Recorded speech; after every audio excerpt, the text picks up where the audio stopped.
Grief doesn't often work the way we think. You may have heard of the so-called 5 stages of grief. Think denial, anger, bargaining, depression, and acceptance. This framework can be very helpful for us to learn to live with loss. But in life, grief doesn't always show up in such a linear manner, and these stages won't likely apply to everyone. In real life, things are a little bit messier, so in this video, we're going to learn what grief is, what causes it, how it shows up in our bodies, and most importantly, how can you support yourself during this challenging time in your life? So let's get started by defining what grief is.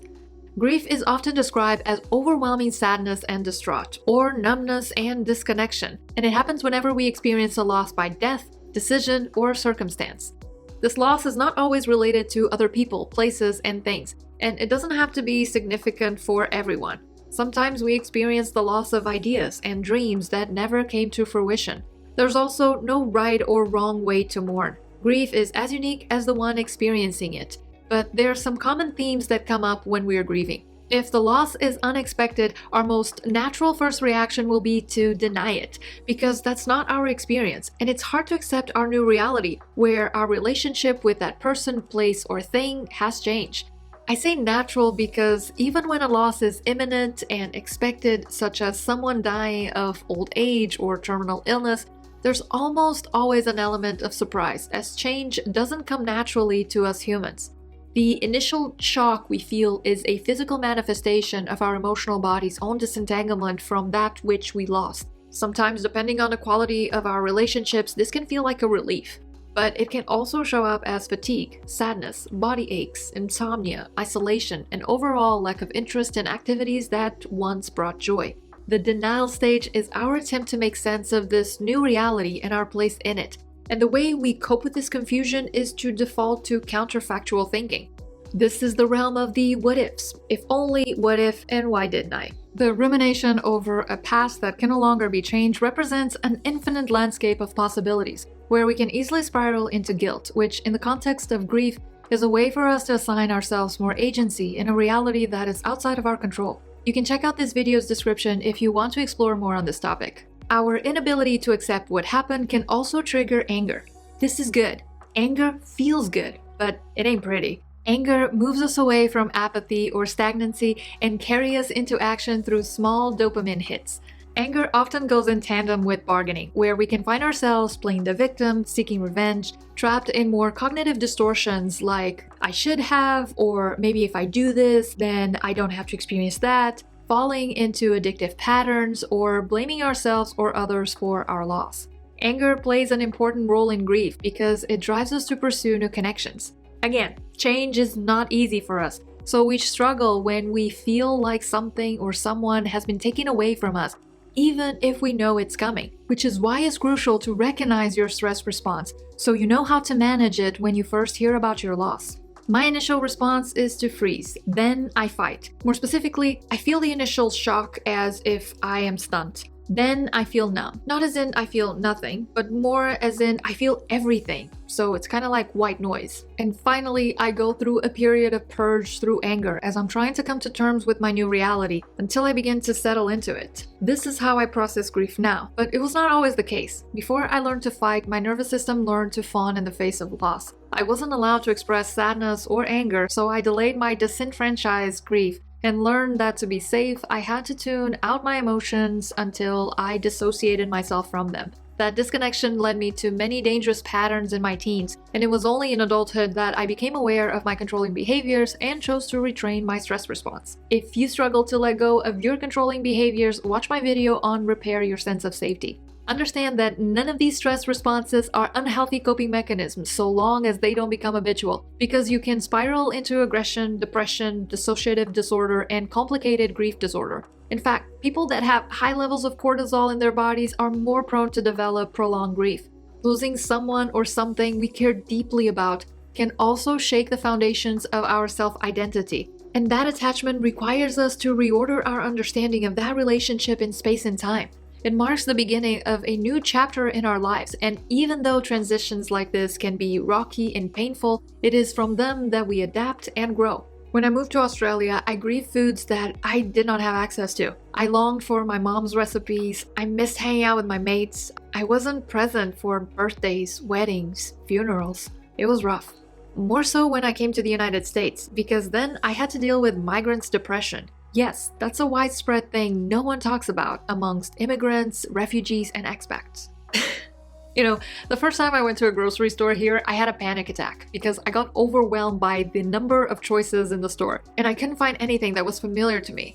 I yearned for that sense of agency and belonging, and that desire forced me to adapt. In fact, it made me look back at my own story and reflect on how many versions of myself I'd had to let go and grieve over the years to truly change, heal, and grow. I've learned that we have a lot more agency when we engage in our grieving process rather than fighting it. Because the truth is, we can't really fight it, but we can't support ourselves in it. So I want to give you some tips on navigating your grieving process in a way that feels constructive and compassionate.